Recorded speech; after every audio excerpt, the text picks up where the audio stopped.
Olá, seja muito bem-vindo, seja muito bem-vinda ao nosso curso de barbeiro. Essa é a nossa aula número 1. Antes de nós partirmos para a prática em si, eu vou adentrar aqui um pouco a história da barbearia. A barbearia ela já existe desde antes do nascimento de Jesus Cristo, isso há mais de 2000 e poucos anos atrás, né? Desde aquela época já tem arquétipos que foram encontrados debaixo da terra em escavações, onde existiam pedras super afiadas, que chegou-se à conclusão que eram utilizadas para raspar o cabelo já naquela época. Por que chegaram a essas conclusões? Que ao encontrarem essas pedras foram feitas análises nela, certo? E foram encontrados vestígios de cabelo, vestígios de sangue, ou seja, eram utilizadas ali para raspar os pelos do corpo já naquela época, tá?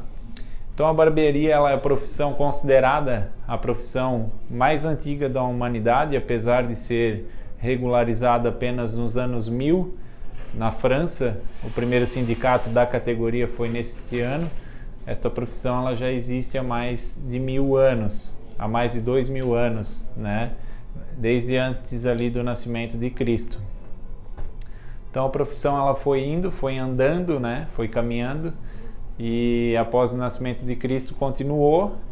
E houve o tempo lá do Egito, onde os egípcios utilizavam bastante serviços de barbeiro, né? Eles raspavam o corpo todo e tal. Então os serviços de barbeiro eram bem utilizados naquela época ali, logo após o nascimento de Cristo, certo?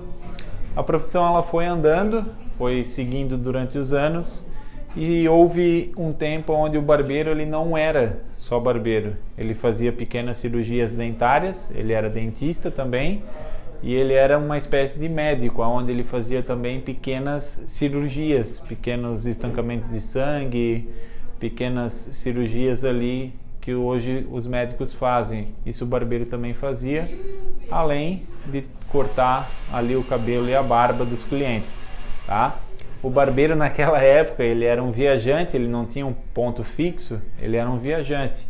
Então ele ia nas aldeias, nas colônias, oferecia o seu trabalho, né, de curandor, de dentista, de médico, e os serviços de corte de cabelo e barba também. Ele ia nas regiões fazendo seus atendimentos e ficava perambulando. Ele era uma espécie de viajante, entre aspas. Então houve também uma época onde o barber pole, o famoso, né, que fica giratório ali, nas cores vermelho, branco e azul, ele era para identificar os estabelecimentos aonde tinha cirurgia, que é a cor de sangue vermelho, aonde tinha serviços de barbearia, que era considerada a cor azul, e aonde tinha cirurgias dentárias, que era a cor branca. Então os estabelecimentos que tinham as três cores no barber pole ofereciam os três serviços.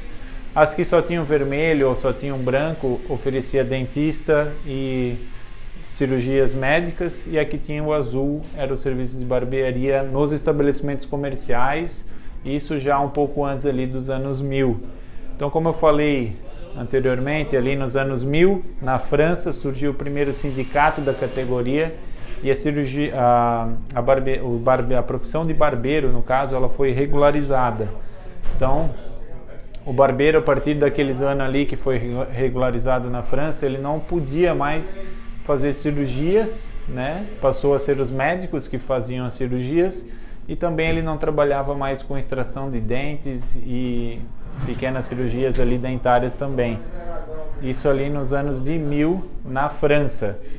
Então a barbearia ela foi seguindo também depois dos anos 1000 ali, e ela só chegou no Brasil nos anos de 1920 com força, onde começou as escolas de barbeiro e começou a se olhar para a barbearia com novos olhos aqui no Brasil, nos anos de 1920, isso há pouco mais aí de 100 anos atrás, que a barbearia chegou de fato no Brasil, né, com escolas de barbeiro, com gente entrando para a profissão. Há muitos anos atrás também existia muita, como eu posso te explicar, uma espécie de preconceito, né? Quem era cabeleireiro, que era chamado, era considerado homossexual e tal, e sempre existia aquele preconceito, onde os jovens eles não entravam por essa profissão. Então os barbeiros que existiam na antiguidade eram barbeiros antigos, né? E os jovens eles não entraram. Hoje a gente vê o contrário, né? A gente quase não vê barbeiro antigo, é muito jovem entrando para a profissão de barbeiro. A barbearia aqui no Brasil, ela teve um momento de glamour, né? Ela teve muito momento de glamour, depois ela perdeu muito espaço para os salões de beleza, onde os salões de beleza eram quem comandavam aí, e as barbearias praticamente saíram de cena, porque houve um ano, uma década aqui no Brasil, que os cabelos eram mais longos, o que não demandava tanta manutenção.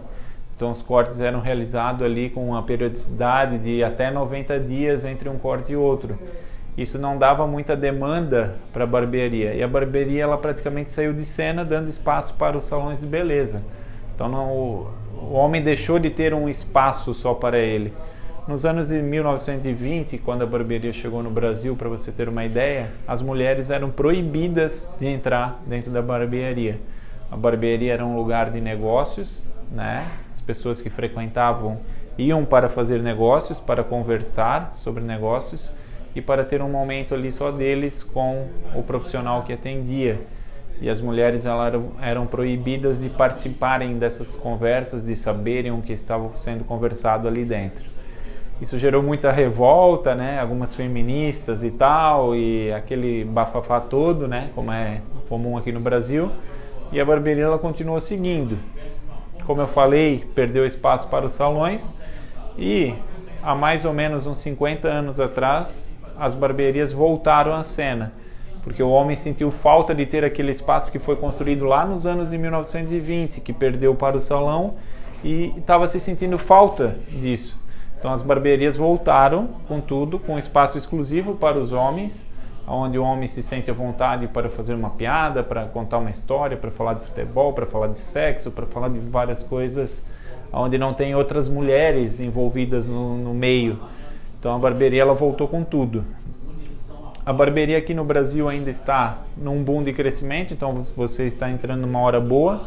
Hoje o Brasil é o segundo no ranking mundial no consumo de produtos para cabelo, para barba masculino, para estética no geral masculina, e o segundo também colocado no consumo de serviços para barbearia.